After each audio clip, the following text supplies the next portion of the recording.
Ini luar biasa. Perwujudan kejahatan. Seorang wanita muda hamil yang hilang selama berminggu-minggu setelah melewati tanggal perkiraannya ditemukan tewas di bawah tumpukan daun. Tubuhnya dimutilasi, bayinya tidak ditemukan. Dan saat detail mengejutkan dari kejahatan itu mulai tersebar, pihak berwenang justru memusatkan perhatian pada keluarganya sendiri. Itu juga tidak masuk akal bagiku. Ini banyak sekali hal. Oke, jadi beginilah situasi yang sedang kamu hadapi. Oke, kalau ada sesuatu yang menurutmu di dalam hati, seperti ada yang nggak beres sama Courtney di sini. Kita mendapatkan pandangan langka, pandangan baru, tentang bagaimana para penyelidik dari berbagai lembaga menangani kasus yang sangat rumit dan seringkali membingungkan ini. Courtney sudah bilang selama beberapa bulan terakhir bahwa dia akan mengambil bayi ini apapun yang terjadi, dengan cara apapun. Kamu berbohong. Maksudku, kita bisa mulai dari situ. Dan mengingat tuduhan mengerikan terhadap mereka sekarang, beberapa komentar yang terekam di kamera tubuh polisi terasa sangat mengerikan. DNA di sini sudah habis karena kita butuh rokok. Kalau tidak, seseorang akan mati. Dan kami akan menguraikan semuanya untuk Anda, memberikan konteks dan memberikan gambaran menyeluruh tentang seluruh kasus ini sekarang. Selamat datang di Sidebar, dipersembahkan oleh Law and Crime. Saya Jesse Weber. Sudah hampir 6 bulan sejak seorang ibu berusia 22 tahun yang sedang mendekati akhir kehamilan ketiganya dan bersiap menyambut seorang bayi laki-laki ke dunia, justru ditemukan tewas di sebuah hutan nasional di Michigan Utara. Bayi di dalam kandungannya telah disayat keluar dari kandungannya dan tidak ditemukan dimanapun. Pencarian panik untuk Rebecca Park berubah menjadi pencarian bayi laki-lakinya, sekaligus perburuan terhadap pembunuhnya. Saudari Rebecca, Kimberly, melaporkan bahwa Rebecca hilang pada tanggal 4 November, mengatakan bahwa terakhir kali dia melihatnya adalah malam sebelumnya di rumah ibu kandung mereka, Courtney Bartholomew, dan suaminya Brett di Boone Township. Namun, baru beberapa minggu kemudian, tepatnya pada 25 November, jasad Rebecca ditemukan di antara dedaunan ini, sekitar 2,5 mil dari rumah Courtney di jalan tanah yang disebut Two Track. Dia telah ditikam berulang kali. Menurut dokter forensik, bayinya telah dikeluarkan secara paksa dari tubuhnya. Kemudian ditentukan oleh para penyelidik bahwa bayinya juga sudah meninggal. Namun untuk memperjelas, jasadnya belum ditemukan. Dalam beberapa hari setelah Rebecca ditemukan, penyelidikan benar-benar makin intensif. Dan tak lama kemudian, 4 anggota keluarganya akan berada di balik jeruji besi. Sekarang, untuk memperjelas, mereka didakwa dengan kejahatan yang berbeda di sini. Mereka dituduh memiliki peran yang berbeda dalam seluruh cerita ini. Jadi saya ingin memperjelas hal ini, karena sebenarnya penekanan, semua perhatian, fokusnya ada pada 2 orang, termasuk ibu dia sendiri, yang akan didakwa atas penyiksaan dan pembunuhannya. Itulah jenis cerita yang sedang kita bicarakan di sini. Oke? Sekarang kami mendapatkan laporan investigasi yang panjangnya lebih dari 130 halaman, serta afidavit yang diajukan terhadap para terdakwa, yang memberi kita wawasan baru tentang apa yang dikatakan oleh para pelaku yang diduga tersebut untuk membela diri mereka. Saya akan memberikan cuplikannya. Semua orang tampaknya saling menyalahkan satu sama lain. Dan masing-masing memiliki cerita sendiri, narasi sendiri, tentang kemungkinan motif di balik pembunuhan brutal ini. Mulai dari dugaan rencana balas dendam, hingga klaim kecemburuan. Bahkan ada dugaan skema untuk menculik bayi baru lahir Rebecca. Selain semua informasi yang mereka dapatkan dari para tersangka, para penyelidik juga harus menghadapi rumor yang beredar di TikTok. Kamu dengar dari siapa? Aku dengar semuanya dari TikTok. Bro, itu tersebar di seluruh siaran langsung TikTok. Iya, orang-orang di sana benar-benar heboh banget. Di TikTok mereka ngomongin soal orang-orang yang ada di dalam mobil itu. Lo udah lihat belum? Belum, gue lagi coba nggak buka TikTok dulu. Iya, ini kasus besar. Banyak perhatian ke kasus ini. Banyak orang punya pendapat. Pada satu titik di awal pencarian Rebecca, Departemen Sheriff Kabupaten Wexford harus mengeluarkan pernyataan tentang semua teori liar dan informasi yang salah. Menurut WPBN, kutipan, rumor di media sosial dan kebencian online menciptakan tantangan besar bagi penyelidikan kami. Jadi, bagaimana kita bisa sampai di sini? Bagaimana semua ini bisa terjadi? Disinilah saya perlu memberimu rangkumannya, oke? Jadi Courtney telah menyerahkan Rebecca dan Kimberly ketika mereka masih kecil, dan mereka diadopsi oleh keluarga Park. Itu berdasarkan laporan yang ada. Dan sejak saat itu, menurut apa yang dikatakan beberapa saksi kepada polisi, mereka memang tidak banyak menghabiskan waktu dengan ibu kandung mereka. Tapi dalam beberapa hari sebelum Rebecca dilaporkan hilang, sepertinya ada dorongan untuk memperbaiki hubungan itu. Rebecca dan Kimberly dikabarkan baru-baru ini pergi ke rumah Courtney untuk makan malam bersama dia dan ayah tiri mereka, Brett. Pada hari dia menghilang, Rebecca dikabarkan sedang bersama Courtney, tampaknya berencana untuk membeli milkshake bersamanya, membicarakan rencana baby shower. Dan ada laporan bahwa Courtney juga berencana memberikan Rebecca sebuah amplop berisi $2.000 yang katanya untuk membantu keperluan bayi. Ngomong-ngomong, saat itu Rebecca sedang hamil sekitar 38-39 minggu. Dia bisa melahirkan kapan saja. Bahkan, menurut laporan investigasi, ada klaim bahwa dia sempat pergi ke rumah sakit karena mengira akan melahirkan, tapi dia dipulangkan. Tapi kemudian kita sampai pada tanggal 4 November ketika tidak ada yang mendengar atau melihat Rebecca selama berjam-jam. Kimberly melaporkan dia hilang ke kantor sheriff Wexford County. Dan menurut laporan investigasi, Kimberly rupanya mengatakan kepada para petugas sheriff bahwa ibunya, Courtney, memberitahunya bahwa dia telah bersama Rebecca dan mereka mampir ke rumah Courtney untuk mengambil deterjen yang dibutuhkan Rebecca. Dan Courtney dikabarkan sedang bersiap-siap untuk mengantar Rebecca pulang ketika Rebecca, menurutnya, mengatakan untuk menunggu bahwa ada seseorang yang akan datang menjemputnya.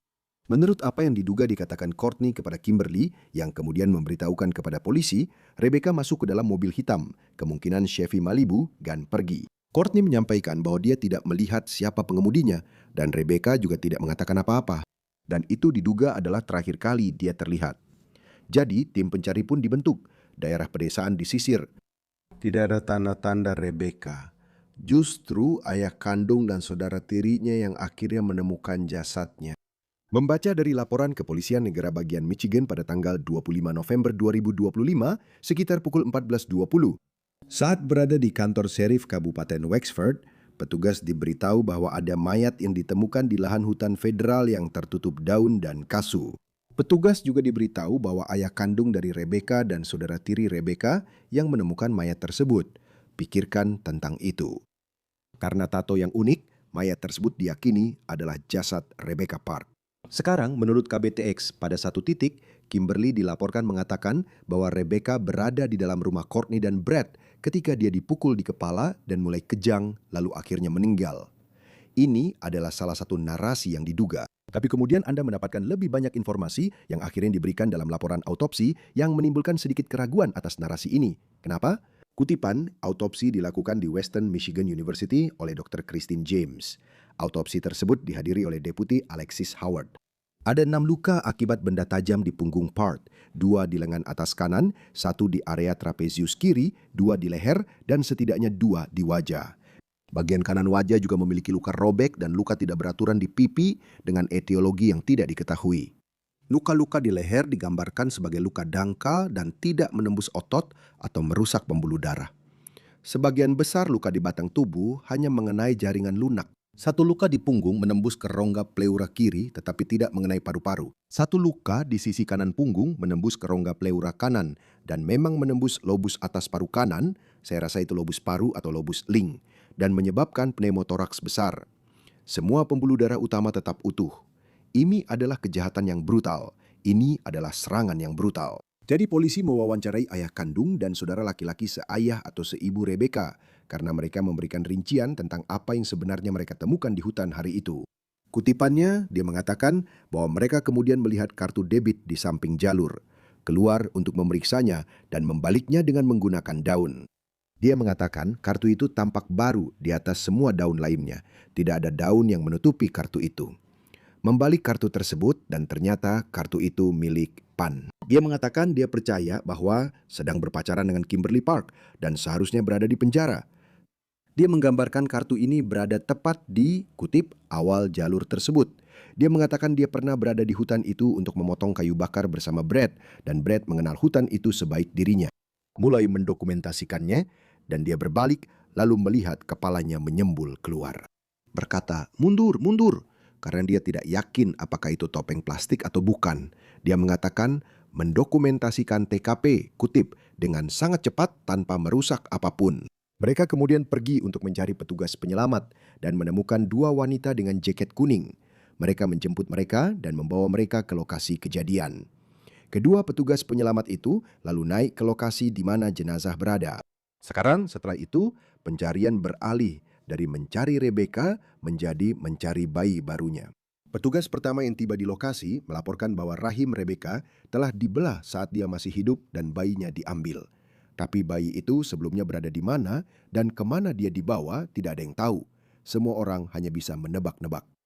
Jadi, para detektif mulai benar-benar memfokuskan penyelidikan pada orang-orang terdekat Rebecca, yaitu ibu kandungnya, Courtney, ayah tirinya, Brad, saudara perempuannya, Kimberly, dan tunangannya, Richard Fowler. Semuanya adalah tokoh penting. Oke, jadi Richard, yang juga dikenal sebagai Rich, dilaporkan adalah ayah dari bayi Rebecca. Meskipun nantinya akan ada tuduhan bahwa Brad sebenarnya yang menghamili anak tirinya. Ya, kita akan membahas lebih lanjut tentang klaim itu sebentar lagi. Tapi kembali ke Richard, Rich. Karena disinilah semuanya jadi benar-benar rumit. Jadi Rebecca dan Rich dilaporkan sudah menjalin hubungan untuk beberapa waktu. Lalu tampaknya mereka putus. Dan saat itulah Rich diduga mulai berselingkuh dengan ibu Rebecca, Courtney. Dilaporkan oleh para penyelidik bahwa Courtney diduga mengatakan kepada mereka bahwa dia berencana menceraikan Brad untuk bersama Rich.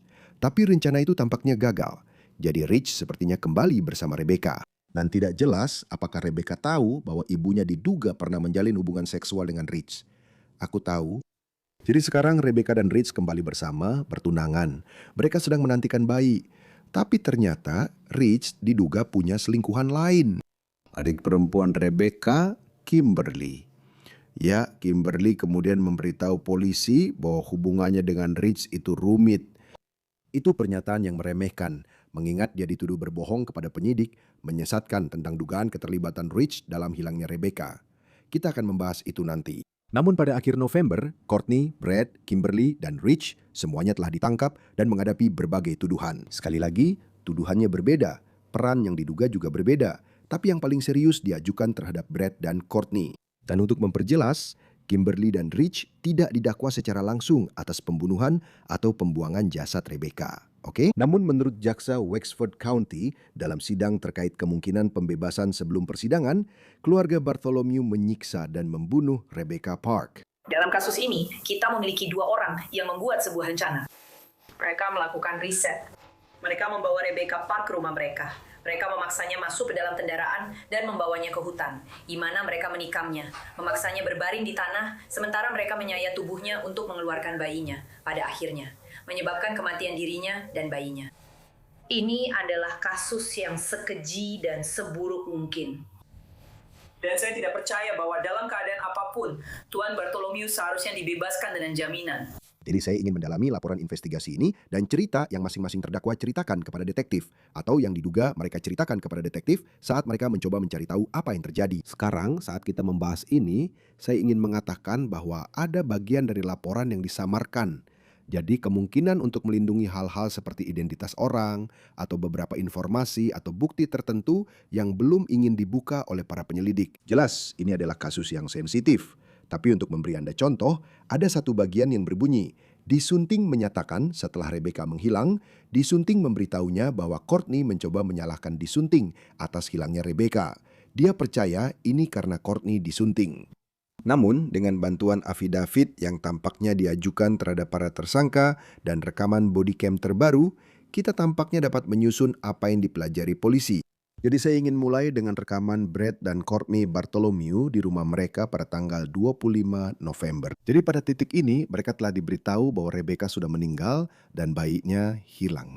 Penyidik forensik dari laboratorium forensik sedang berada di lokasi, jadi para petugas kepolisian ditempatkan untuk mengawasi pasangan tersebut. Mereka tampaknya sedang duduk bersama di sofa ruang tamu. Courtney tampak sedang di media sosial, membacakan pembaruan tentang putrinya dengan suara keras. Padahal nanti Courtney sendiri akan dituduh telah membunuh putrinya secara brutal. Dan Brad bisa dibilang terkadang tampak tidak nyaman. Kalau aku mau buka ponselku sekarang, pasti akan penuh dengan orang-orang yang terus saja ngomong bla bla bla bla bla bla bla bla bla. Dan aku yakin sudah ada foto-foto yang beredar di internet. Semoga tidak. Aku tidak berharap begitu. Oh, tapi aku yakin memang ada. Sayangnya. Karena orang-orang memang tidak punya rasa hormat untuk menahan diri agar tidak melakukan hal seperti itu. Aku setuju. Apa mereka tidak bisa mendapat masalah karena itu? Tentu saja, karena penyelidikannya masih berlangsung kalau mereka mengunggah sesuatu seperti itu. Saya tidak tahu sejujurnya. Saya tidak tahu, tapi saya penasaran. Saya tidak tahu di luar sana. Itu sudah diposting. Mayat Rebecca Park yang berusia 22 tahun ditemukan di sepanjang jalan 80 Track di Boone Township. Pertama kali dilaporkan hilang 3 minggu yang lalu.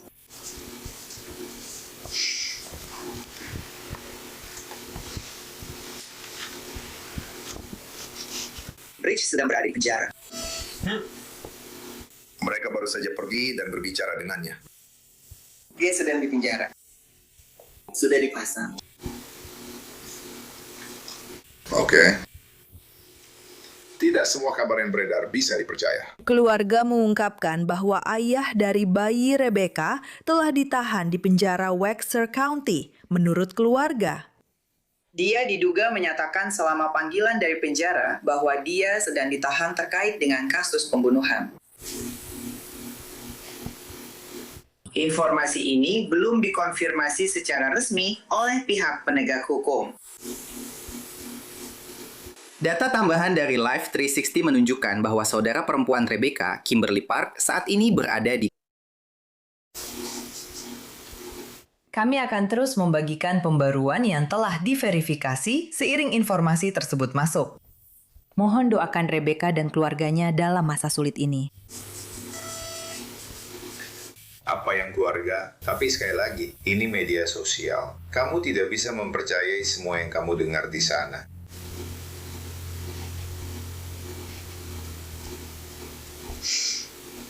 Rebecca Park telah ditemukan meninggal dunia menurut ayahnya.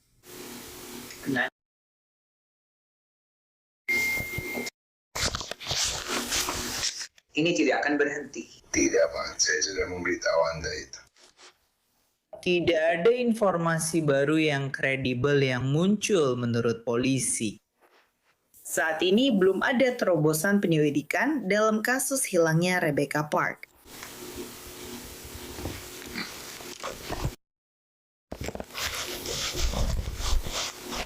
Wanita hamil yang hilang diduga telah ditemukan.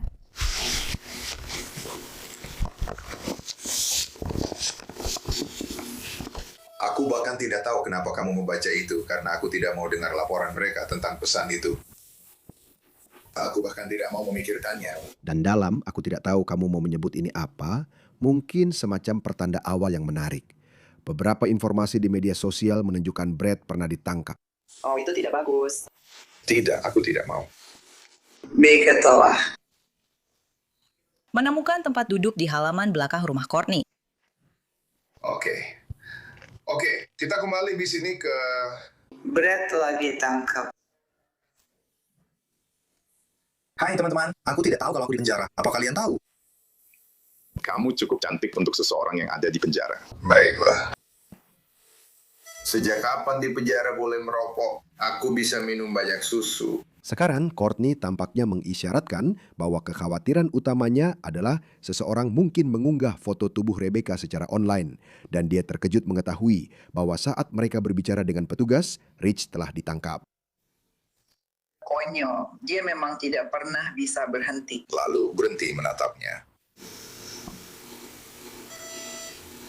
Aku ingin memastikan tidak ada orang yang mengunggah foto-foto konyol yang harus segera dihapus. Kamu tahu sendiri.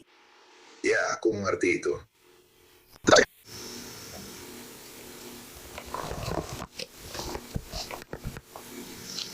Begitulah cara orang bergerak. Aku tidak tahu. Kurasa ini seperti kick-off. Menikmati penderitaan keluarga. Itulah yang aku rasakan.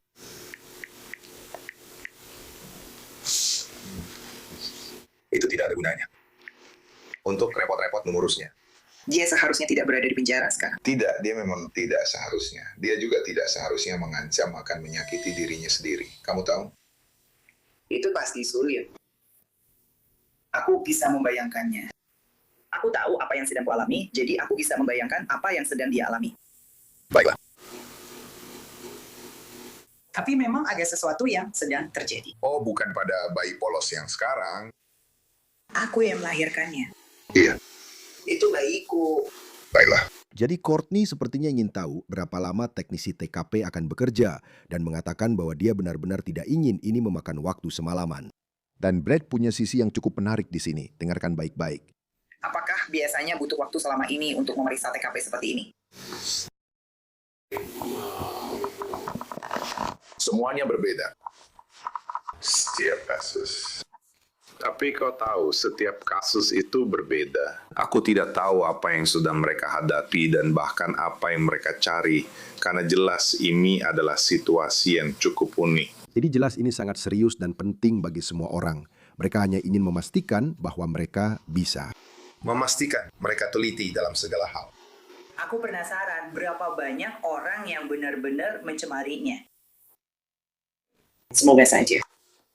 Biar aku benar-benar dapat jawabannya. Jadi ini cuma urusanku sendiri. Aku nggak tahu berapa lama mereka butuh waktu. Jujur saja, aku belum pernah menghadapi hal seperti ini. Jadi aku benar-benar nggak tahu berapa lama. Karena pria itu biasanya langsung datang dan... aku nggak tahu siapa dia, tapi dia bilang... kamu mau menginap di sini? Dan aku bilang, menginap? Itu berarti aku bakal sibuk banget sepanjang pagi. Benar. Jadi aku tahu labnya sudah di sini sekarang. Sepertinya mereka mulai bersiap-siap. Ya, sepertinya mereka mulai menyiapkan beberapa hal. Jadi sebentar lagi, dan mungkin mereka juga yang sebaiknya ditanyai soal itu. Karena jelas mereka seharusnya punya gambaran berapa lama waktu yang dibutuhkan. Aku bahkan tidak bisa mulai menebak.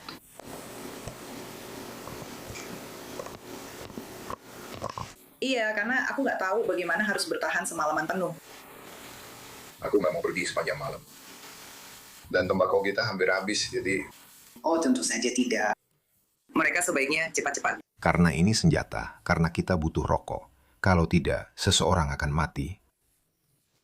Mungkin aku, tapi seseorang akan mati. Bukankah ada tembakau di bola itu? Sedikit kopi. Aduh, sial. Kami punya beberapa patung di mobil, ada semacam altar. Di mobil cuma ada sedikit yang sudah dilinting. Cuma ada 2. Tolong jangan lama-lama ya. Baik. Tentu saja, aku akan biarkan mereka melakukan apa yang perlu mereka lakukan. Baik, aku tahu itu. Itu yang aku maksud. Tolong jangan terlalu lama. Aku dengan senang hati akan menerima. Kamu harus ingat, mereka menggeledah rumahku seperti itu. Dan menggunakan alat itu. Memastikan tidak ada darah, juga membebaskan kita. Aku tahu. Aku tahu, memang begitu. Dan itulah maksudnya. Dan mereka tidak akan menemukannya. Dan saya dengan senang hati membiarkan mereka melakukan ini.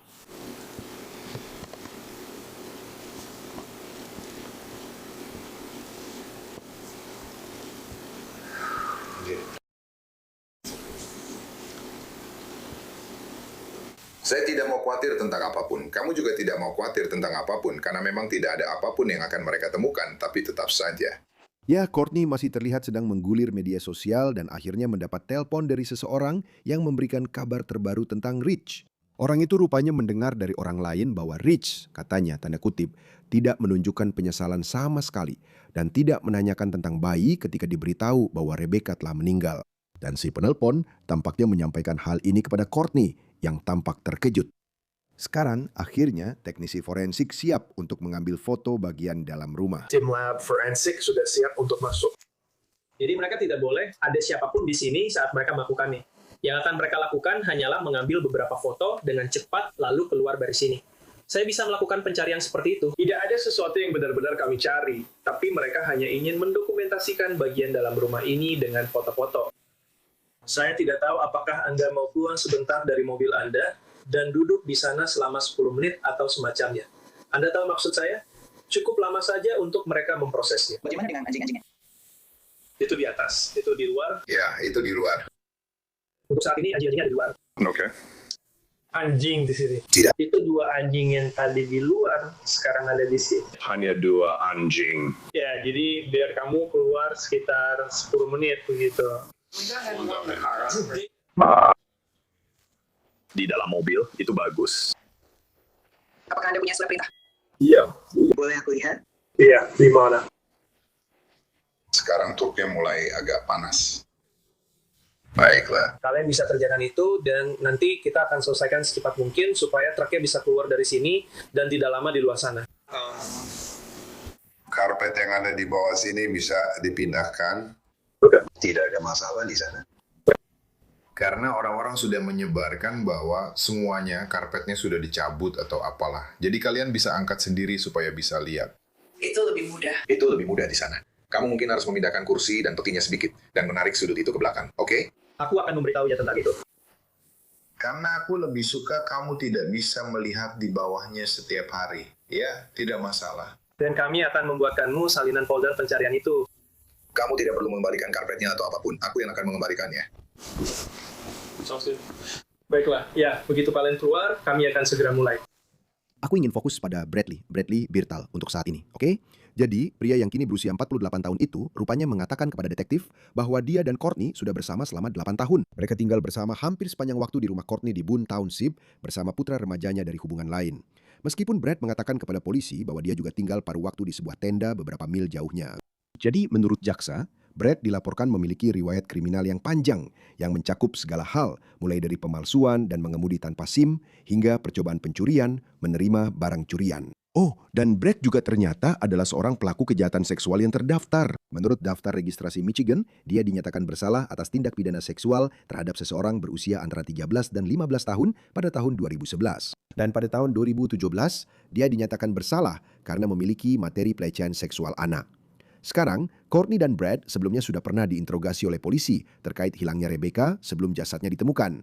Dan kami telah mengetahui bahwa Brad diduga gagal dalam tes poligrafnya. Untuk memperjelas, di Michigan, hasil tes poligraf tidak selalu atau biasanya dapat diterima di pengadilan sejauh yang kami pahami. Tetapi tes tersebut merupakan alat yang kuat dalam penyelidikan untuk mengkonfrontasi tersangka soal dugaan kebohongan mereka. Jadi pada tanggal 25 November, setelah menyampaikan kabar buruk, seorang detektif polisi negara bagian Michigan meminta Brad untuk keluar ke mobilnya agar bisa berbicara secara pribadi, dan kamera tubuhnya sedang merekam.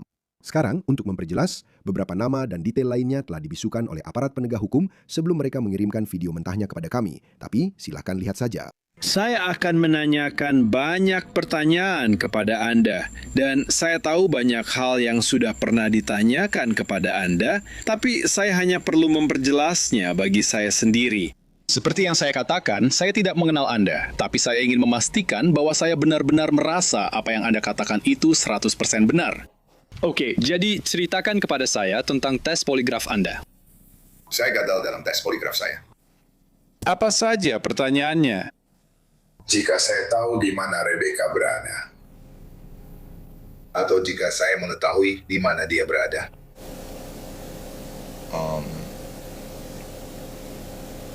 Jika saya telah menyakiti Rebecca atau mengetahui siapa yang menyakiti Rebecca.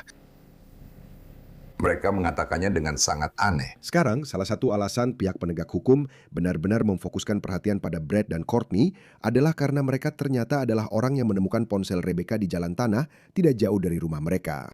Dan ponsel itu ternyata sudah berpindah tangan beberapa kali sebelum akhirnya sampai ke penyidik. Jadi menurut Brad, Rich bisa mengakses lokasi ponsel itu dan mengirimkan tangkapan layarnya.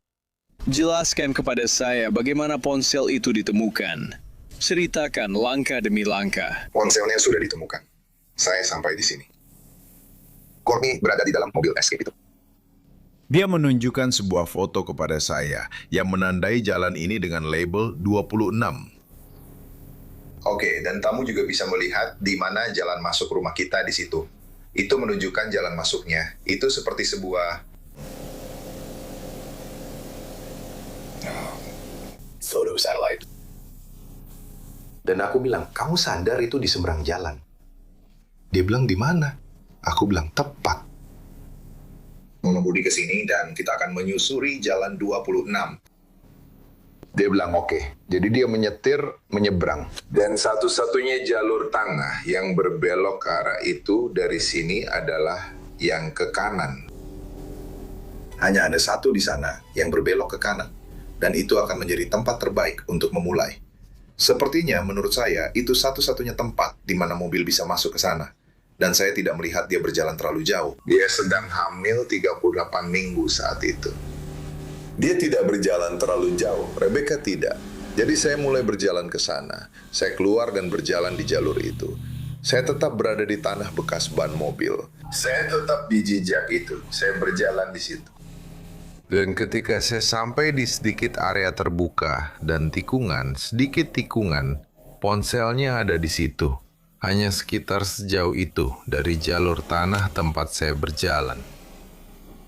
Saya berhenti, saya menuju ke arahnya, saya mengambilnya, dan saya menyerahkannya kepada Courtney di jendela mobil itu. Courtney mematikannya. Saya mengambil alih mengemudi karena dia tidak suka mengemudi. Tidak suka mengemudi. Dia bisa, dia punya SIM dan semuanya, tapi dia tidak suka melakukannya. Pakar Rebecca. Dia punya kode di ponselnya. Kami semua tahu ini karena Kimi selalu bilang kami berdua punya kode di ponsel kami. Kami berdua tahu kode masing-masing. Rebecca. Kami membawanya kepadanya agar dia bisa membukanya, sehingga kami bisa melihat siapa yang terakhir kali dia hubungi.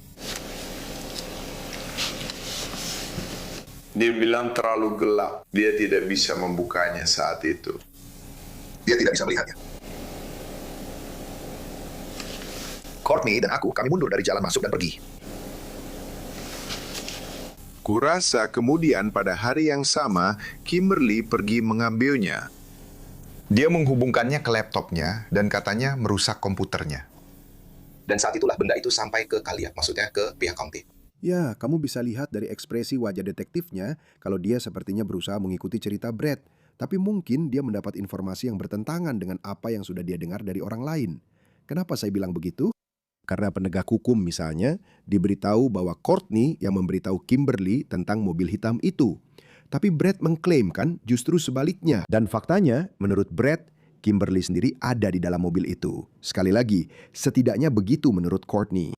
Courtney seharusnya menjemput Rebecca untuk mengajaknya makan es krim dan memberinya $2.000. Lalu Rebecca duduk di sana dan berkata bahwa dia membutuhkan Tide Pods untuk mencuci karena dia sedang menyiapkan segalanya untuk bayinya.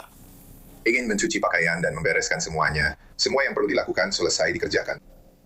Yang memang sering dilakukan para perempuan, sayangnya. Kalau kamu punya anak, kamu pasti tahu ini. Saya yakin. Dan mereka datang ke sini, sepertinya. Mereka berhenti di area jalan masuk. Mereka berbicara. Courtney masuk ke dalam, karena Courtney bilang mereka sedang merencanakan acara baby shower atau semacamnya. Dan memang begitu, kami pergi keluar dan membeli banyak perlengkapan bayi untuknya. Jadi aku tahu kalau dia benar-benar ingin mempertahankan kehamilan ini, Rebecca memang begitu. Dan aku berharap dia bisa membereskan urusannya. Melahirkan bayinya.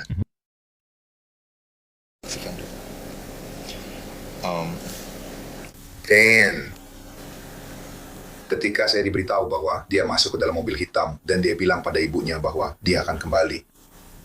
Di mana mobil hitam itu? Saya tidak tahu pasti. Saya tidak ada di sini. Kamu di mana? Saya ada di tenda saya. Tenda, kamu di mana? Tahirya. Jadi kamu jauh di sana, di Haryata? Iya. Aku sudah di sini selama hampir 3 minggu sekarang karena hal lain yang sedang terjadi. Courtney bilang mobilnya ada di mana? Di seberang jalan. Mereka mundur dari jalan masuk. Ya. Mereka mundur dari jalan masuk. Dan dia mau maju ke depan. Dan Rebecca bilang, tunggu dulu Bu, katanya ada seseorang yang datang menjemputku. Itu yang Courtney katakan padaku. Jadi, dia keluar dari mobil Courtney untuk masuk ke mobil ini. Dan yang kamu katakan padaku sekarang adalah bahwa Kimberly sekarang bilang dia ada di mobil itu. Iya. Dan dia bilang pada Rebecca, maaf, dia bilang itu pada Courtney tadi malam. Tidak, dia bilang itu padanya hari Sabtu. Sabtu malam. Sabtu. Waktu dia datang dan mengambil barang-barangnya dari truknya. Lalu, dia bilang, itu mobil siapa? Dia tidak bilang. Courtney tidak memberitahu aku itu mobil siapa menurut dia. Kalaupun dia benar-benar mengatakannya, aku juga tidak tahu. Oke. Itu juga tidak masuk akal bagiku. Ini benar-benar kacau. Oke, jadi begini, situasi yang sedang kamu hadapi, oke? Kalau kamu memang benar ada di tenda di Haryata, dan aku tidak bilang kamu berbohong. Aku cuma bilang, kamu harus memikirkan semuanya dari sudut pandangku. Lagi dingin. Iya. Aku punya luka karena mobil, dan aku punya segalanya. Iya. Tapi maksudku adalah, kamu tahu jauh lebih banyak daripada yang kamu laporkan padaku. Karena ada hal-hal yang dikatakan yang aku tahu telah dikatakan oleh Courtney. Dan ada juga hal-hal yang dilaporkan oleh Kimberly. Dan kemudian ada juga hal-hal lain.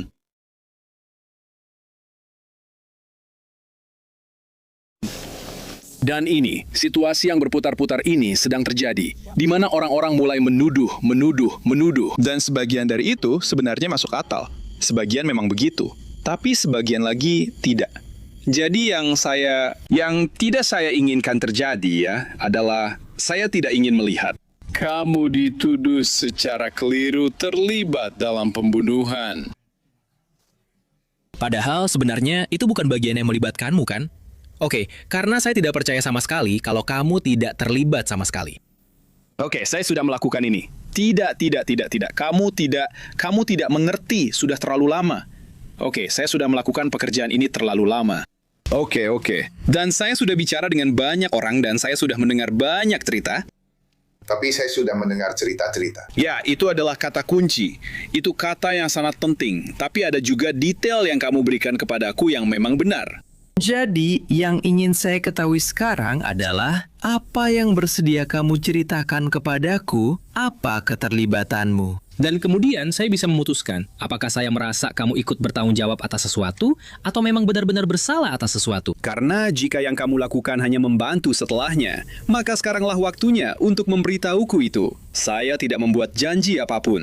Saya hanya memberitahumu bahwa jika memang ada waktunya, seperti saya adalah orang terakhir yang bisa kamu ajak bicara. Maaf, kamu bilang aku harus punya pengacara. Saya tidak bilang kamu butuh pengacara karena kamu tidak sedang ditahan.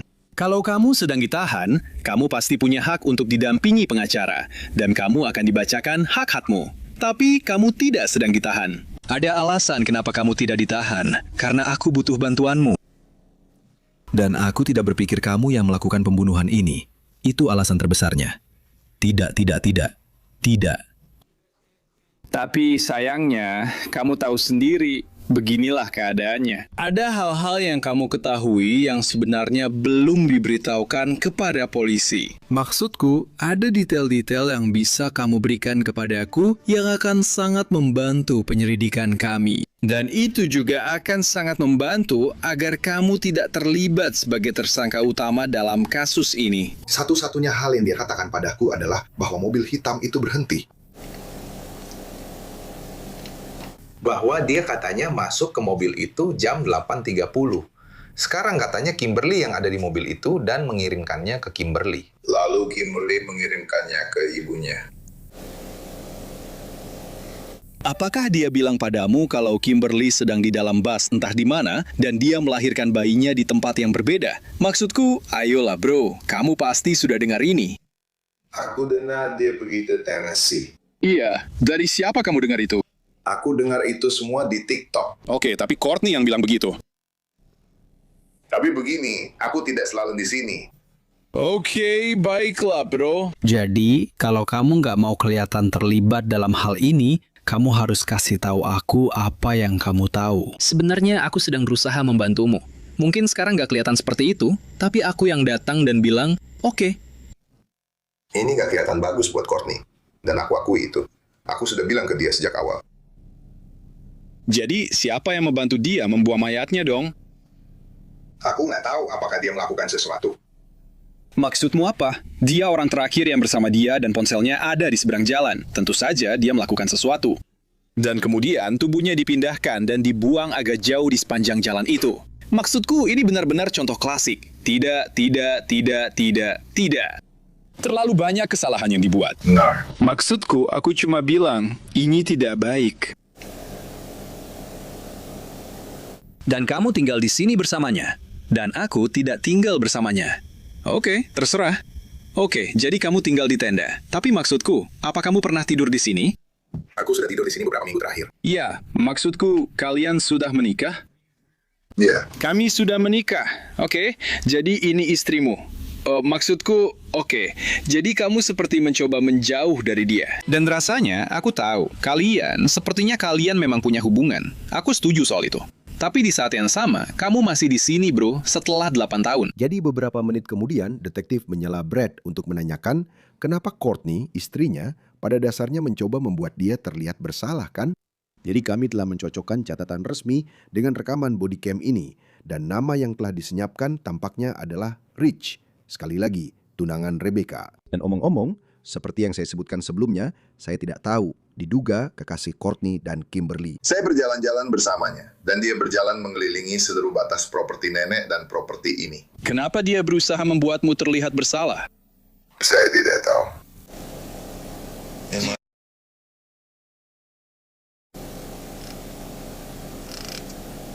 Saya tahu, tapi apa dia pikir kamu yang melakukannya?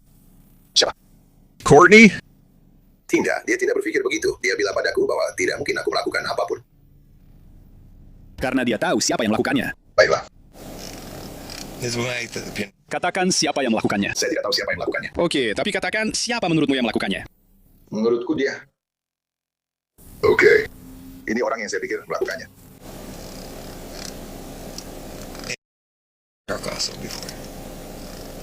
Oke. Seseorang yang merusak kunci kontaknya karena kunci kontaknya rusak.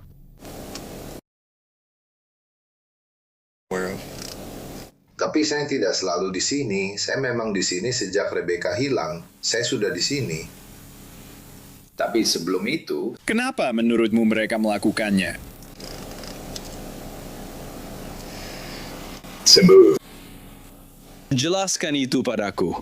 Fakta bahwa Rebecca bersama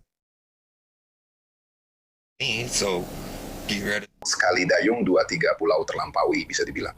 Ya. Dengan memberitahu mereka bahwa aku yang melakukannya.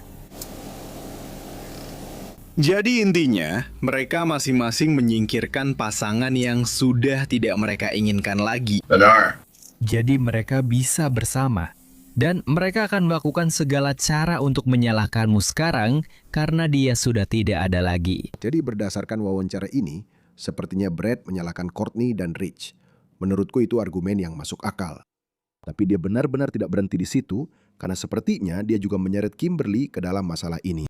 Menurut sebuah surat pernyataan, Brad diduga mengatakan kepada seorang penyelidik hanya 1 hari sebelum ini bahwa dia, kutip, hadir saat makan malam bersama Courtney Bartholomew, Rebecca Park, dan Kimberly Park pada hari Sabtu, 1 November 2025. Pada saat itu, Bradley mengatakan bahwa Kimberly sempat berbicara secara pribadi dengannya dan menanyakan tentang 2 jalur di belakang rumah. Lalu Kimberly mengatakan bahwa dia perlu, kutip, menyingkirkan Rebecca. Pada 30 November, Courtney dan Brad ditangkap. Mereka dipisahkan, mereka diinterogasi. Awalnya, Brad sepertinya tetap pada ceritanya bahwa istrinya dan Rich adalah pelakunya. Jika Anda melihat afidavit, kutip, dia mengatakan bahwa Courtney berbicara kepadanya tentang bagaimana dia dan Rich melakukan sesuatu yang mengerikan, tapi dia tidak mau memberitahunya. Dia mengklaim bahwa begitu cerita tentang Rebecca yang hilang muncul, dia mulai menghubungkan semuanya. Bradley melaporkan bahwa Courtney mengancam jika dia mengatakan sesuatu, dia akan membuat hidupnya seperti neraka. Tapi akhirnya, Brad diduga mengakui bahwa dia dan Courtney lah yang membawa Rebecca ke hutan. Tapi dia tampaknya sangat yakin bahwa dia tidak melakukan kekerasan apapun, bahwa semuanya adalah perbuatan Courtney. Dalam surat pernyataan tertulis, Bradley menjelaskan bahwa penusukan sebenarnya dimulai ketika, kutip, Courtney langsung mengambil pisau dan mulai menusuknya. Pisau itu ada di sebelah kanan Courtney. Dia bilang Courtney menusuk dadanya sejauh yang dia tahu. Tapi dia melompat keluar dari truk saat Courtney mulai mengayunkan pisau, jadi dia tidak yakin. Sekarang, dokumen dakwaan juga mengungkapkan bahwa Courtney mungkin telah merencanakan untuk mengambil bayi itu untuk dirinya sendiri. Itu adalah sebuah tuduhan. Menurut Brad, Courtney tampaknya menginginkan seorang anak dan mereka tidak bisa mengadopsi karena status pelaku kejahatan seksual yang dimilikinya. Jadi, surat pernyataan itu mengatakan bahwa Bradley setuju bahwa dia percaya Courtney mampu membelah tubuh anak kandungnya sendiri dan mengeluarkan bayinya. Dia setuju bahwa Courtney terobsesi ingin memiliki bayi lagi dalam asuhan dan perwaliannya. Dia juga setuju bahwa ada kemungkinan besar Courtney bisa menyerang Rebecca dan menyayat Rebecca untuk mengeluarkan bayinya. Jadi laporan investigasi ini menunjukkan bahwa bayi itu tidak selamat dari serangan brutal terhadap ibunya ini. Dan Brad diduga mengatakan kepada detektif bahwa dia tidak pernah mendengar bayi itu menangis, tidak pernah melihat bayi itu bergerak. mengklaim bahwa tubuh anak itu dibawa kembali bersama mereka ke rumah, di mana dia dimasukkan ke dalam tas pendingin kecil dan akhirnya dibuang ke tempat sampah. Tubuhnya tidak pernah ditemukan. Baiklah, jadi Anda akan menunjukkan kepada kami tempat sampah di mana. Sebentar lagi. Kami akan menunjukkan kepada Anda rekaman kamera tubuh yang memperlihatkan Brad sedang mengarahkan seorang detektif ke tempat-tempat di mana dia diduga membuang barang bukti, serta di mana Rebecca meninggal. Oke, jadi kita akan sampai ke sana sebentar lagi. Tapi itu adalah cerita Brad, kan? Bagaimana dengan Courtney? Jadi kami belum menerima rekaman wawancaranya dari para penyidik, tetapi dokumen dakwaan tampaknya memaparkan tuduhan yang mengganggu terhadap dirinya. Menurut Courtney, penyiksaan dan pembunuhan putrinya dilakukan oleh Brad dan dia tidak bisa menghentikannya. Anda melihat saling tuding itu? Jadi, dia tampaknya memberitahu para penyidik tentang perseteruan yang diduga terjadi antara suaminya, Brad, dan sekali lagi, pria yang katanya pernah menjadi kekasihnya, Rich. Courtney tampaknya mengklaim bahwa Rich telah melaporkan Brad ke penegak hukum karena diduga melanggar aturan terkait status pelaku kejahatan seksualnya. Dan dia dilaporkan mengatakan kepada polisi bahwa Brad menyusun rencana ini untuk menyakiti Rebecca sebagai cara untuk menghukum Rich.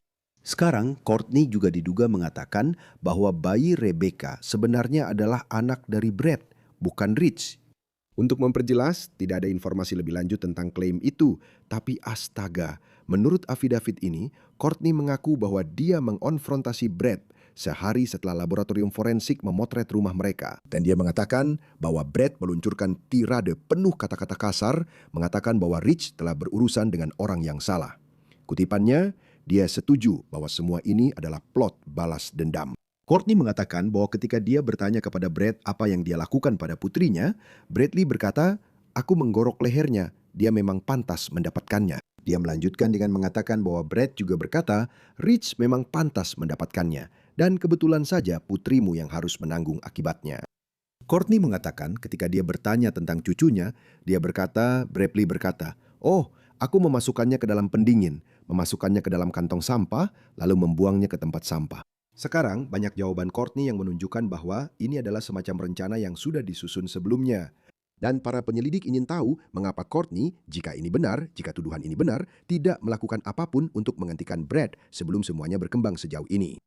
Berikut contohnya. Kutipan. Saat mengingat kembali percakapan yang dia lakukan dengan Bradley sebulan sebelumnya tentang operasi sesar, dia melaporkan bahwa dia mencarinya di ponselnya. Ketika ditanya mengapa mereka membahas hal itu, Courtney menjawab, karena itulah yang dia katakan akan terjadi. Dia mengatakan bahwa dia diberitahu olehnya bahwa dia akan menyayat Rebecca untuk mengeluarkan bayinya tepat di depan Rich. Courtney mengatakan dia mengabaikannya. Sekarang, Courtney dilaporkan mengatakan kepada penyelidik bahwa Brad memaksa dia dan Rebecca untuk naik truk ke hutan. Dan dia tampaknya mengklaim bahwa Brad lah yang menyerang Rebecca dan bahwa dia harus mengambil keputusan cepat untuk mengambil pisau bedah dari laci dashboard truk dan menyayat Rebecca untuk mengeluarkan bayi itu. Bahkan mengatakan bahwa Rebecca yang masih hidup memintanya untuk melakukannya. Dari surat pernyataan David, Courtney mengatakan dia tidak pernah menusuk Rebecca. Dia hanya bertanggung jawab untuk mencoba menyelamatkan cucunya. Ketika ditanya apakah dia merasa seharusnya mencoba menyelamatkan putrinya, Courtney mengatakan dia tidak bisa. Jadi Courtney mengklaim bahwa dia berencana menyerahkan bayi laki-laki itu kepada pihak berwenang agar bisa dikembalikan kepada ayahnya Rich. Tapi ketika dia tidak selamat, dia dimasukkan ke dalam tas pendingin berbahan lembut ini. Sekarang, saya sudah sebutkan bahwa Brad tampaknya pada satu titik membawa dua detektif ini ke tempat kejadian perkara. Ingat, semuanya terekam di video.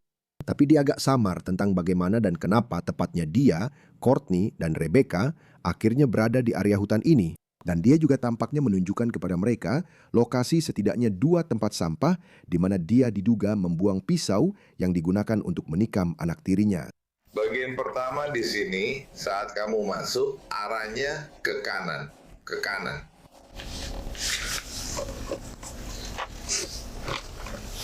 Dan itulah tempat sampahnya, di tengah.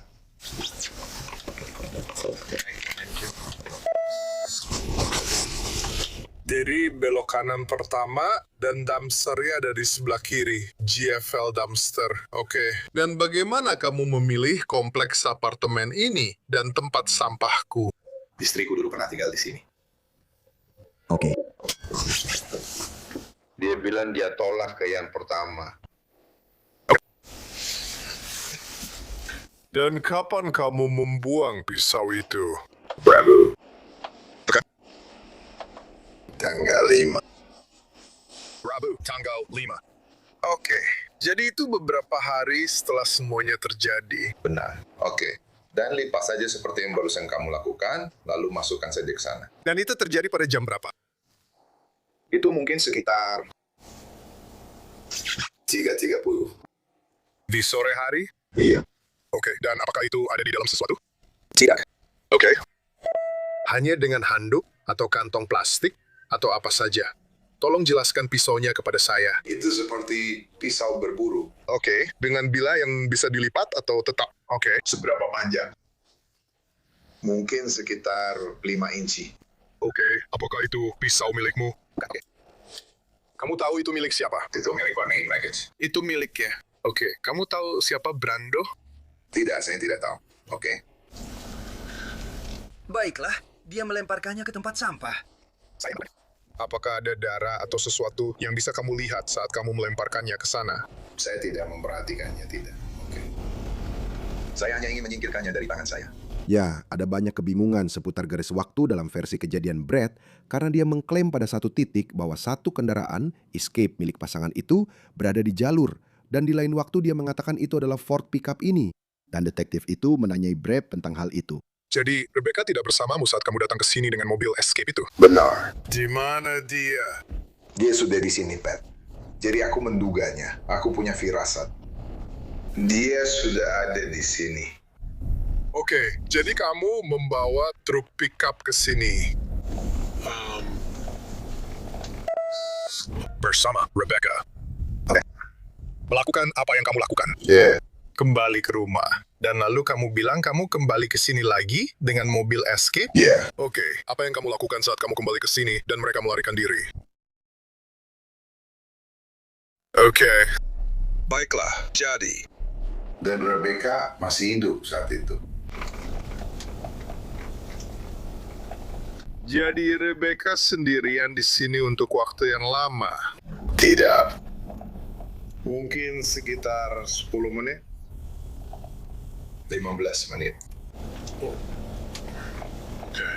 Apakah dia tidak bisa lari? Apakah dia tidak bisa melarikan diri? Apakah dia sedang hamil? Dia sudah hamil 38 minggu. Benar. Kalian pergi dengan truk pickup dan kembali lagi. Kenapa kalian berganti? Karena Courtney ingin anduk dan selimut.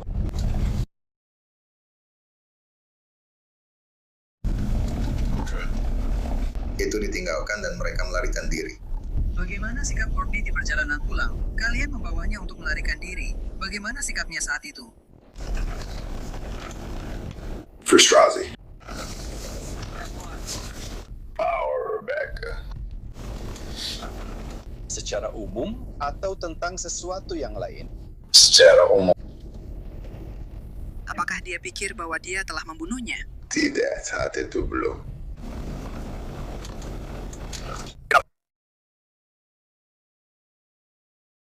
Karena mereka merasa para gadis tidak menghargainya sebagai seorang ibu. Apakah kalian berjalan kaki saat pulang ke rumah? Tidak. Tidak mengatakan apa-apa sama sekali untuk diceritakan. Aku tidak ingin tahu apa yang sebenarnya terjadi. Aku melompat keluar. Hei, bukankah kamu masih menuruni jalur itu? Itu terlihat sangat familiar. Yang itu di sana? Bukan. Sebenarnya itu adalah tunggul yang berdiri tegak. Benar. Di sana.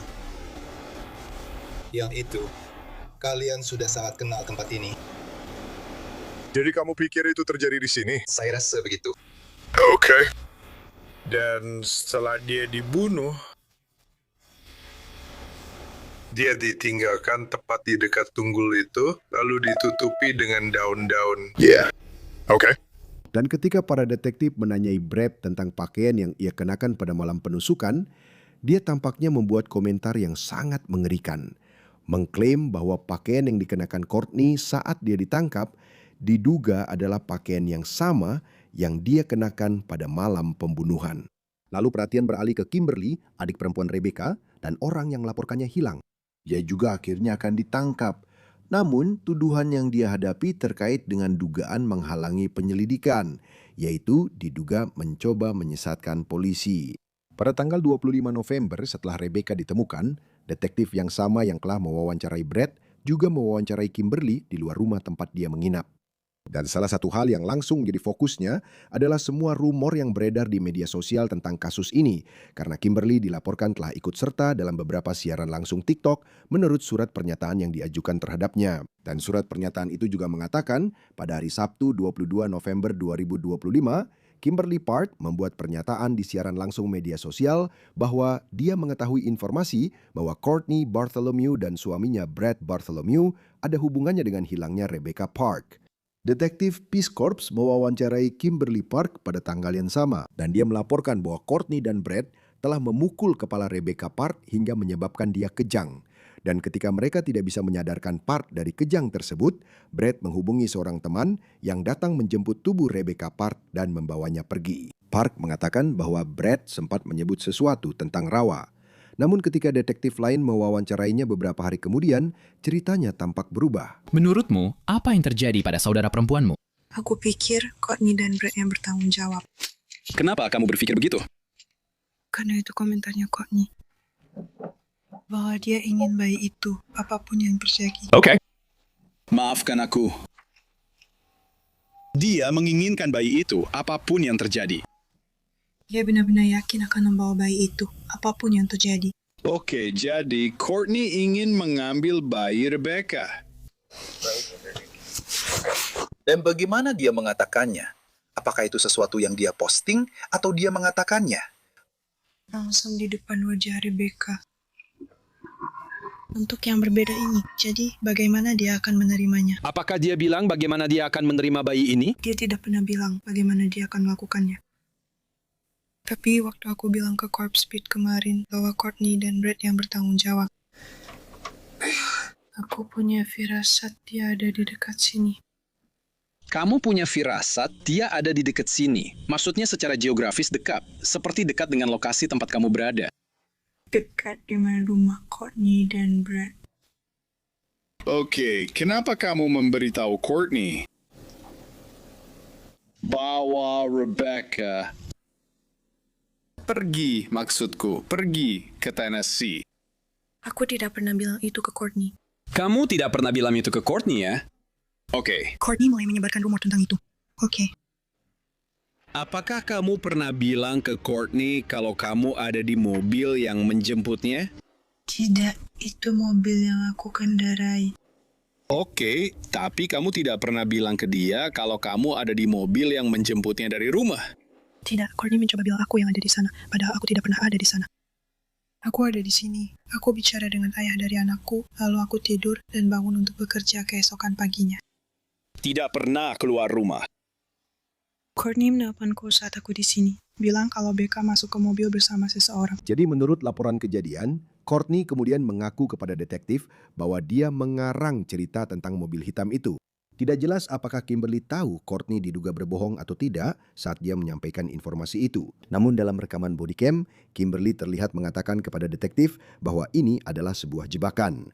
Pertanyaan lain yang saya punya banyak pertanyaan lain untukmu. Seperti, saya hanya ingin mencari tahu seperti kenapa Courtney bilang begitu padaku. Apakah itu terlalu terang untukmu? Kenapa dia bilang begitu padaku? Karena dia ingin menjebakku. Dia ingin menjebakmu. Kamu melapor ke polisi bahwa ibumu mengatakan dia memukul saudara perempuanmu di kepala. Apakah kamu membuat laporan itu? Saya membuat laporan itu dan itulah yang mereka bilang mereka lakukan. Siapa yang memberitahumu itu? Courtney dan Brad langsung begitu saja. Courtney dan Brad memberitahumu apa? Katakan padaku, apa yang mereka bilang langsung saja. Bahwa mereka yang memukulnya, mereka yang... Dari apa yang mereka katakan, mereka membunuhnya dan mereka membawa bayinya. Dan sekarang, mereka hanya cuma memikirkan bagaimana menyingkirkan bayi ini. Menyingkirkan. Kapan mereka memberitahumu itu? Sehari setelah dia menghilang. Tapi mereka mengancam aku dan putriku untuk tetap diam. Oke. Ibu dokterku berjanji padaku bahwa tidak akan terjadi apa-apa pada putriku. Jadi, aku bisa bercerita. Oke, jadi kamu memberitahuku bahwa Courtney dan Brad memonfirmasi mengaku padamu bahwa mereka membunuh Rebecca. Dan Courtney sudah bilang selama beberapa bulan terakhir bahwa dia akan mengambil bayi ini apapun yang terjadi. Apapun caranya. Kamu berbohong. Maksudku, kita bisa mulai dari situ. Oke, itu tidak benar. Mereka tidak memberitahumu itu, oke? Jadi kita harus sampai pada titik di mana kita benar-benar bisa bicara satu sama lain dan hanya mengatakan yang sebenarnya. Karena kamu ingin kejujuran dariku dan aku ingin kejujuran darimu. Dan sekarang kita berada di titik di mana kamu sedang dalam situasi. Oke? Kamu tidak sedang ditangkap atau apapun seperti itu. Tapi aku perlu sampai pada titik di mana... Jika Kimi akan jujur padaku, aku akan melakukan apapun yang aku bisa untuk membantu Kimi jika dia bukan orang yang benar-benar membunuhnya. Oke? Aku tidak akan lakukan itu. Oke. Baiklah. Tapi saya bisa bilang sekarang bahwa Courtney dan Brad tidak akan mengaku melakukan pembunuhan kepada Anda. Itu tidak akan terjadi. Saya tidak tahu apakah itu memang pembunuhan. Tidak, itu tidak terjadi. Oke, kita tidak akan main-main sekarang. Saya tidak datang ke sini untuk main-main. Cari tahu, detektif. Saya sudah melakukan ini selama 30 tahun. Oke, jadi... Mari kita mulai dari awal dan kamu ceritakan apa yang terjadi. Oke.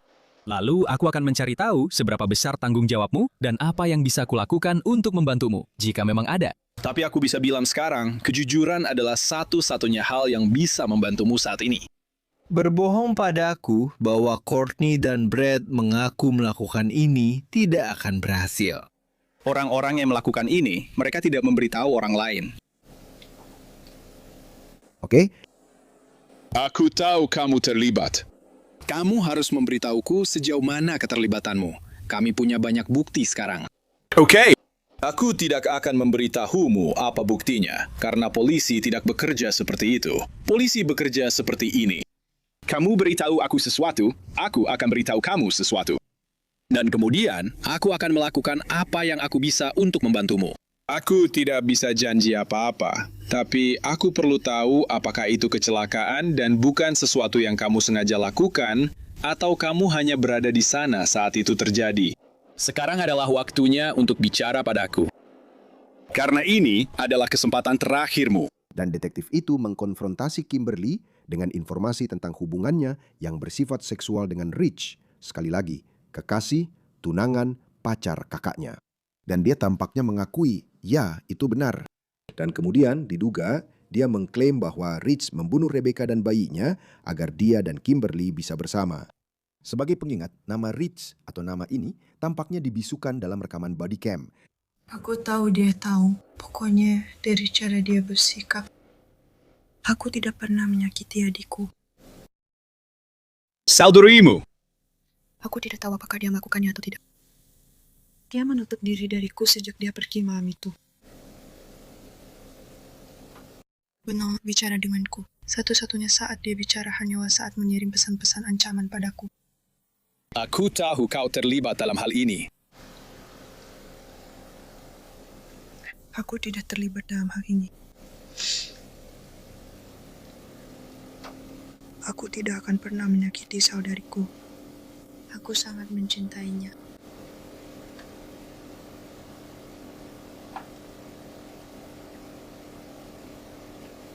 Lalu, siapa yang melakukannya? Aku tidak tahu siapa yang melakukannya. Jadi detektif membiarkan Kimberly masuk ke dalam rumah untuk menggunakan kamar mandi. Dan ketika dia keluar lagi, dia langsung diborgol. Letakkan tanganmu di belakang punggung.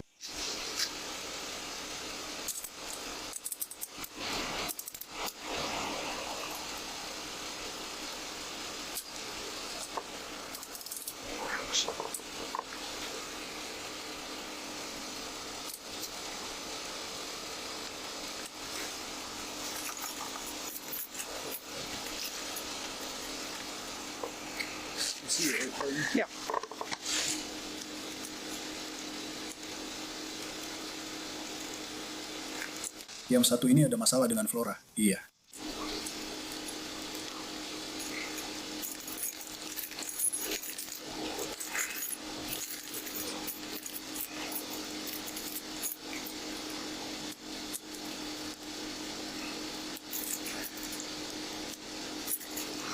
Oke. Biar aku lihat. Sini, sini.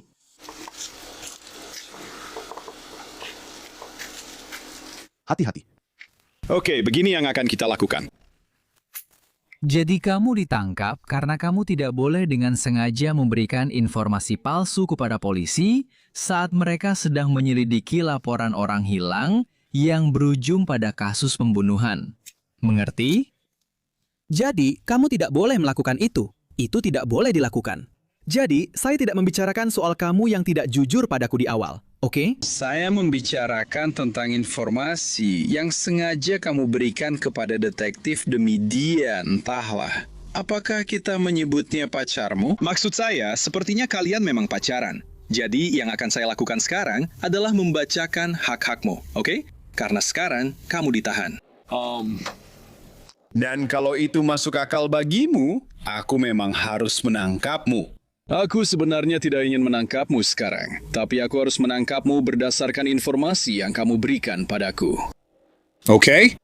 Aku tidak bisa menangkapmu sekarang setelah kamu memberitahuku bahwa kamu sengaja memberi polisi cerita palsu untuk melindunginya. Karena kamu tahu, melakukan semua ini karena pada akhirnya kalian akan bersama. Oke, aku tidak akan menjalankan tugasku sebagai polisi. Oke, apakah kamu mengerti hak-hak yang sudah aku jelaskan kepadamu, Kimi? Ya. Oke, jadi aku hanya ingin berbicara denganmu tentang apa yang sudah kita bicarakan. Oke, jadi apakah kamu bersedia melepaskan hak-hak ini dan menjawab pertanyaanku sekarang? Ya. Oke. Baiklah, kenapa kamu bilang ke Courtney kalau kamu ada di mobil? Aku tidak pernah bilang ke dia kalau aku ada di mobil. Dia adalah orang terakhir yang ingin aku ajak bicara. Jadi dia berbohong padaku. Iya, dia memang berbohong. Oke, kenapa kamu sengaja memberikannya ke detektif? Kamu tahu detektif yang aku maksud, kan? Pak Peace Corps. Kenapa kamu sengaja memberitahu Pak Peace Corps bahwa Courtney terlibat dalam hal ini? Kenapa kamu melakukan itu? Kenapa kamu memberitahunya bahwa Courtney dan Brad melakukan ini? Kalau aku tidak melakukannya, aku akan berakhir seperti dia. Dan menurutmu, itu artinya apa sampai kamu merasa akan berakhir seperti dia? Hanya menghilang. Hanya menghilang. Hanya menghilang tanpa penjelasan. Dan saat kamu menyebut dia, siapa yang kamu maksud? Saudara perempuanku. Saudara perempuanmu itu siapa? Rebecca. Rebecca. Oke. Sekarang, apa jenis diskusi dan rencana apa yang Anda miliki tentang menyingkirkannya sehingga kalian berdua bisa bersama? Satu-satunya hal cukup tinggalkan Jackie. Buang jasadnya? Tidak. Maksudku putus dengan dia. Itu satu-satunya hal yang kamu katakan padanya? Iya. Oke. Jadi sekarang, ketika dia menghilang,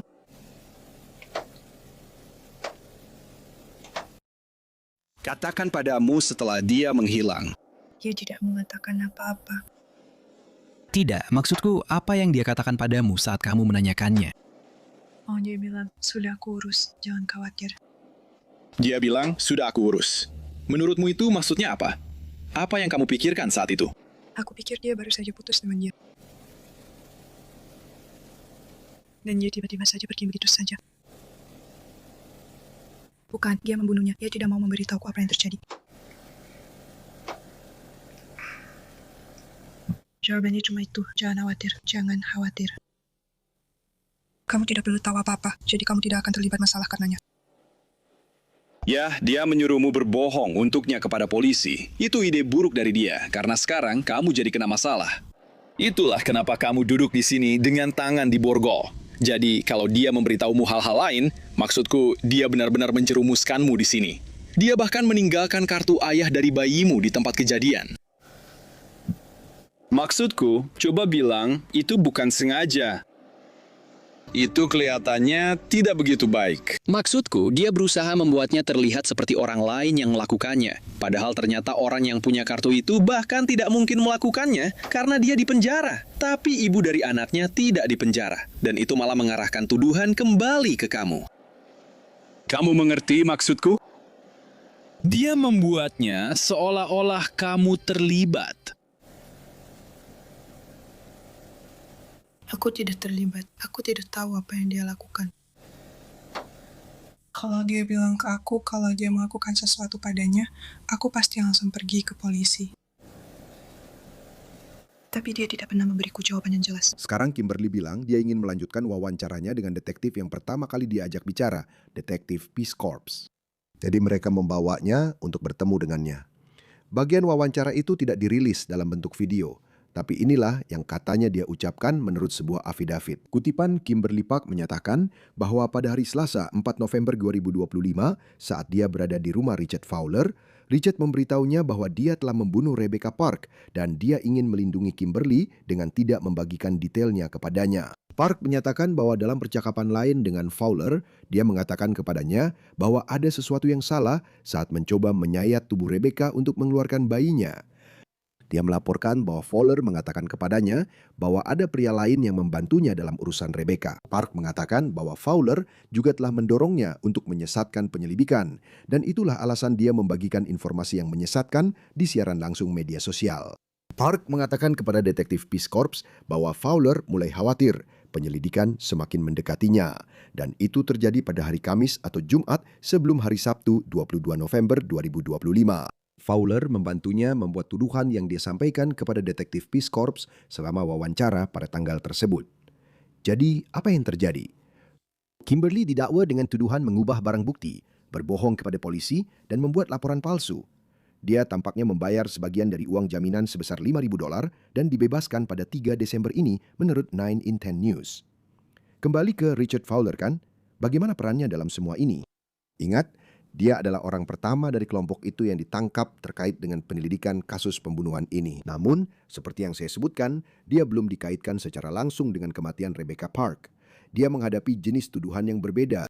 Menurut wawancara yang dilakukan outlet Michigan Live dengan ayah Rich ditangkap saat dia menjalani lapor wajib ke daftar pelaku kejahatan seksual.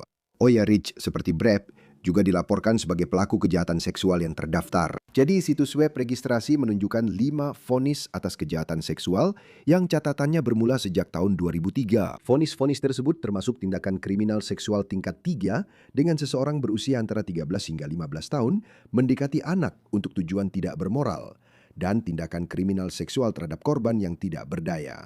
Tapi tuduhan yang dia hadapi pada akhir November kabarnya berkaitan dengan narkoba.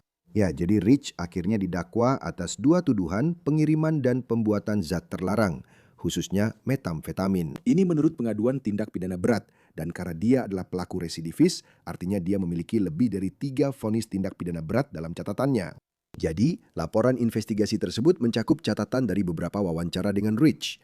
Jadi, pada hari ketika jasad Rebecca ditemukan, dokumen tersebut mengatakan, kutip, Redacted menjelaskan bahwa banyak hal yang dia tahu berasal dari apa yang diceritakan Kimmy dan Courtney kepadanya. Dia mengatakan dia tidak tahu tunangannya sudah meninggal sampai hari ini.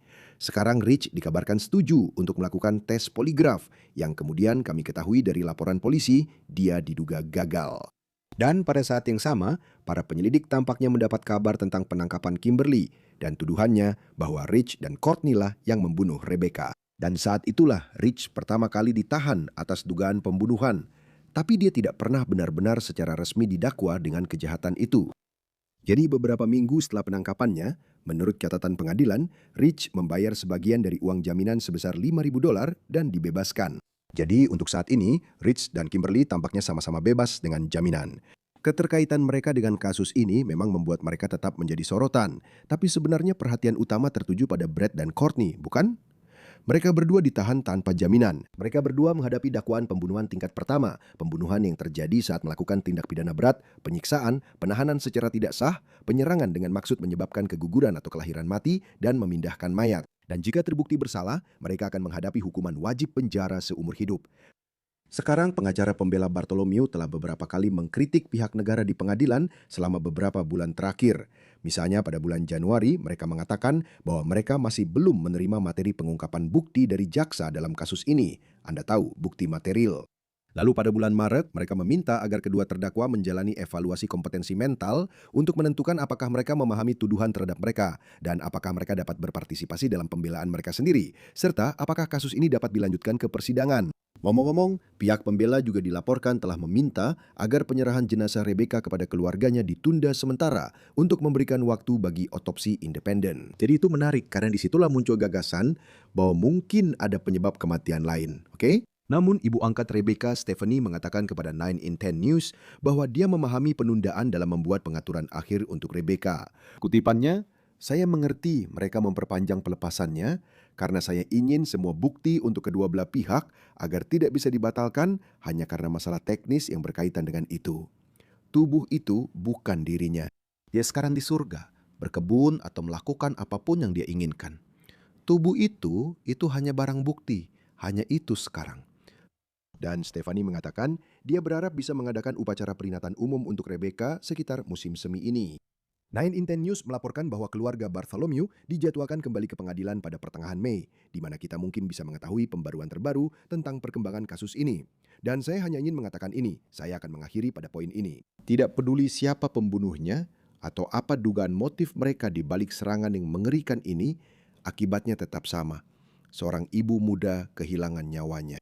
Seorang anak laki-laki muda diambil dari dunia ini dan sebuah keluarga hancur. Saya hanya ingin mengatakan bahwa doa, harapan, dan perhatian kami bersama orang-orang tercinta Rebecca, karena mereka sekarang tidak hanya harus menjalani proses hukum ini, tapi juga harus menerima kenyataan dari semua ini. Itu saja yang bisa kami sampaikan untuk Anda saat ini di Sidebar. Terima kasih banyak sudah bergabung bersama kami. Dan seperti biasa, silakan berlangganan di YouTube, Apple Podcast, Spotify, atau dimanapun Anda mendengarkan podcast. Anda juga bisa menonton kami di Peacock milik NBC. Jika Anda ingin mengikuti saya di X dan Instagram, acara News Nation saya Jesse River Live, Senin sampai Jumat pukul 11 malam waktu timur. Sampai jumpa di lain kesempatan.